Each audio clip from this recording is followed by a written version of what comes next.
Hello and welcome to Sportquest Holidays YouTube channel.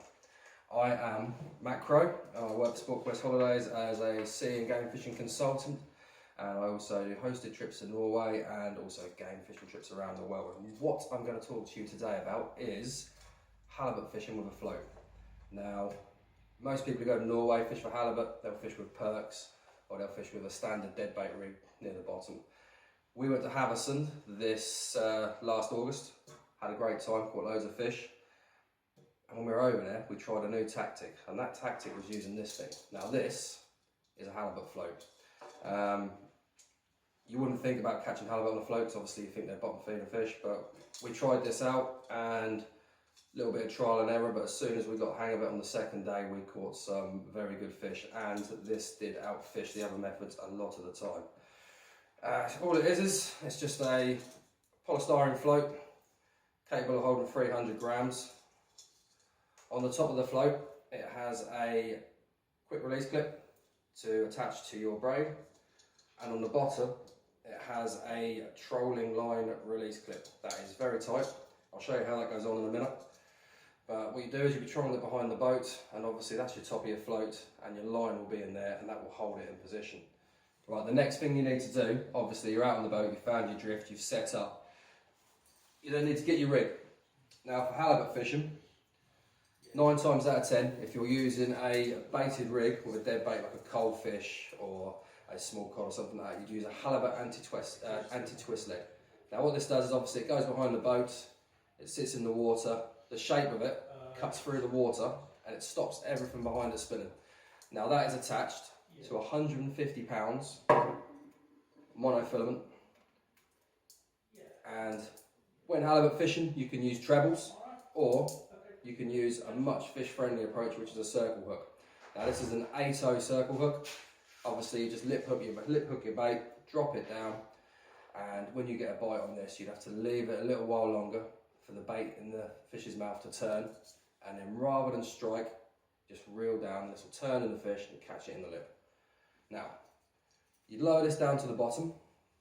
Once it hits the bottom, you know your depth. You then reel up to the depth that you believe you should be fishing at. Like I say, you roughly need to be around 5 to 6 meters above the shallowest depth you're going to be going over. Now, this does sound like you're going to be too far up in the water. Trust me when I say you won't be. When we were in Havesund this year, we were fishing, we were setting it up. In my mind, I was thinking we're far too high in the water. Those halibut were absolutely smashing it over the deeper areas, not just the shallower areas. Now, when you've found your depth you need to be, what you first need to do is get your braid and the quick release clip at the top. You will attach to the braid. Now that float is now free flowing up and down the braid in the water. Hold the line, so obviously you're not going down deeper than what you want to be. What you then do, you get your line, your trolling line clip. This is the bit that secures the float in place. What you do is you place your braid in the clip,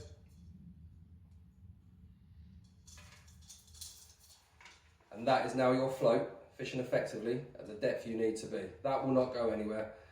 That will sit in the waves, that will troll along the bottom, that will troll wherever you want to fish. That float will not move. But then, once you get a strike, the fish will run off, you lift your rod into it, straight away, your line pulls out, leaving you with another free running float that when you're playing the fish, it will not get tangled in the top of your rod, in the top eye. That float will always stay on the water until you get the fish up beside the boat, where that float will then stop above your rig. Now, like I say, it's a very effective method of fishing. You can leave it behind the boat. It's best when you're fishing this to, once you've found your depth, you release the spool on your reel to let the float itself drift right away from the back of the boat. You can fish any distance, 30, 40 yards away from the boat. That way, everyone on the boat can then fish effectively with their shads or their dead baits straight down beside the boat. And this can be used as a sleeper rod out the back. And what we found is we'll be fishing on the boat, everyone will be fishing with the shads, the dead baits. People might get a couple of hits. it'd go quiet on the boat. Then this would start screaming. Now, our thoughts on that are obviously the halibut are coming up below the boat. They're a bit finicky. They're hitting the baits under the boat. Something may be spooking them. It may be the sound of the boat. It could be all the lines down from the water. Now, those halibut will then drift back away from the boat, and the first thing they come to is your dead bait, and they hit it. Like I say, we had days where we were fishing this, and the shads and the dead baits down beside the boat, we had a couple of halibut on them, don't get me wrong. But this, we had 6 or 7 one day to this, when the other lines on the boat produced 2, maybe 3 fish. Now that to me shows you that this does work.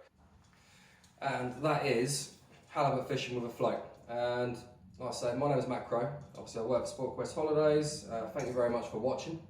Keep an eye out for more videos coming from us, from all genres, not just sea fishing. We'll have videos on fly fishing, tackle and techniques, and we'll also have videos on the game fishing side of things too. And yeah, like I say, thank you very much for watching, and speak soon.